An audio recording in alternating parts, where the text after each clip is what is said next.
కోనసీమ జిల్లాలో MLC election ప్రశాంతంగా జరిగింది. ఈ ఎన్నికల్లో గ్రాడ్యుయేషన్ అర్హత గల విద్యార్థులు, ఉపాధ్యాయులు తమ ఓటు హక్కును వినియోగించుకుంటున్నారు. రామచంద్రపురం నియోజకవర్గం కె గంగవరం మండలంలో గల జెడ్పీ ఉన్నత పాఠశాలల్లో పోలింగ్ బూతులు ఏర్పాటు చేశారు. ఈ సందర్భంగా రాష్ట్ర కార్మిక శాఖ మంత్రి వాసంశెట్టి సుభాష్ ఓటు హక్కు వినియోగించుకున్నారు. ఈ ఎన్నికల సందర్భంగా మంత్రి తండ్రి సత్యం మీడియాతో మాట్లాడారు.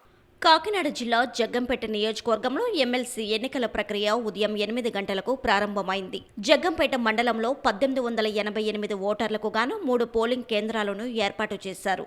గండేపల్లి మండలంలో 1346 ఓటర్లకు 2 పోలింగ్ కేంద్రాలను, కిర్లంపూడి మండలంలో 1550 ఓటర్లకు 2 పోలింగ్ కేంద్రాలను ఏర్పాటు చేశారు. యువకులు 8 గంటల నుంచే క్యూ లైన్లో ఉండి ఓట్లు వేశారు. ప్రైవేటు సంస్థల్లో పనిచేసేవారు ఉదయాన్నే పోలింగ్ కేంద్రాలలో ఓటు హక్కును వినియోగించుకున్నారు.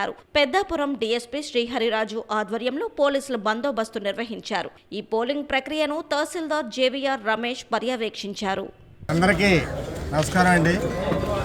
ఈ రామచంద్రపురం నియోజకవర్గంలో ఈ పట్టభద్ర ఎమ్మెల్సీ ఎలక్షన్ ఈరోజు ఉదయం 8 గంటల నుంచి ప్రారంభమైంది.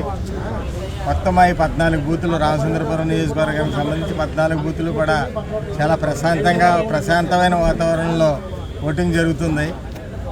ఇంచుమించు ఇప్పుడు దగ్గరగా 20% ఓటింగ్, మొత్తం అన్ని కలుపుకుంటే 20% ఓటింగ్ అయింది. ఇప్పుడే ఉధృతం అవుతుంది ఓటింగ్. మీకు ఇప్పటి నుంచి 4 గంటల దాకా కూడా బాగా ఉధృతంగా ఉంటుంది. ఇదంతా కూడా మా కూటమికి అనుకూలంగానే జరుగుతుంది. ఇదంతా మేము తప్పకుండా కూడా ఈ పోలైన ఓట్లలో 75% ఓట్లు మాకు తెచ్చుకోగలదు అనే ధీమాతోటి మా కార్యకర్తలు ఉన్నారు. మా కార్యకర్తలు అందరూ కూడా వాటర్ టు వాటర్ తిరిగి ప్రతి ఓటు పడేలాగా కృషి చేస్తున్నారు. ఈరోజు మేము ఇంచుమించు కనీసం 75% ఓటింగ్ అయినా చేయాలన్న దృక్పథంతో ప్రయాణించడం జరుగుతుందండి.